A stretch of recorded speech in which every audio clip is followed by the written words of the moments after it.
there are quite a few short films in the Wacky Adventures of Ronald McDonald series. I've seen a few of them.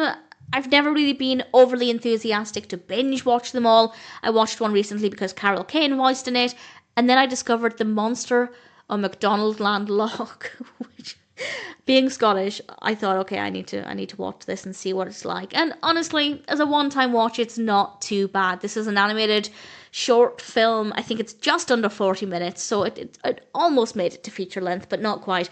It's directed by Anthony Bell and Crescenzo Gipe Notarili. I apologise if I've mispronounced that. I'm sure I have.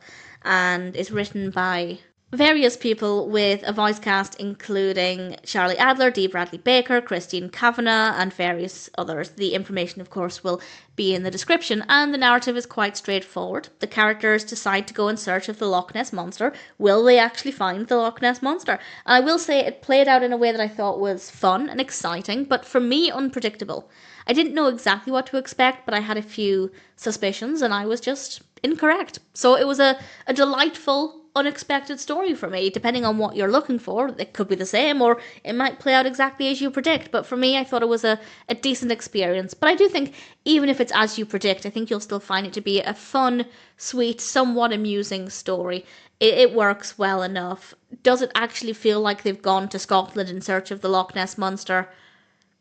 Not necessarily. And I think the main reason for that is that it's too bright and colourful and happy, and I'm allowed to say that as a Scottish person. But you can buy into the narrative well enough. Yes, there needs to be some suspension of disbelief just with the whole concept of them going in search of Nessie, but it's not too difficult to buy into. The characters are great, of course, the voice acting is really good, and the animation is a joy. There are some really nice character designs, some of the locations are really nice, the colour palette is often very bright and colourful, which again, maybe doesn't lend itself well to accuracy, but it does look very, very good. The music is good as well, so I thought it was fun. It still didn't make me want to go and rush and watch the rest of the Wacky Adventures of Ronald McDonald. I'm not entirely sure how many episodes or short films there are, and I don't even know how many I've seen. I think maybe 4 or 5, I think.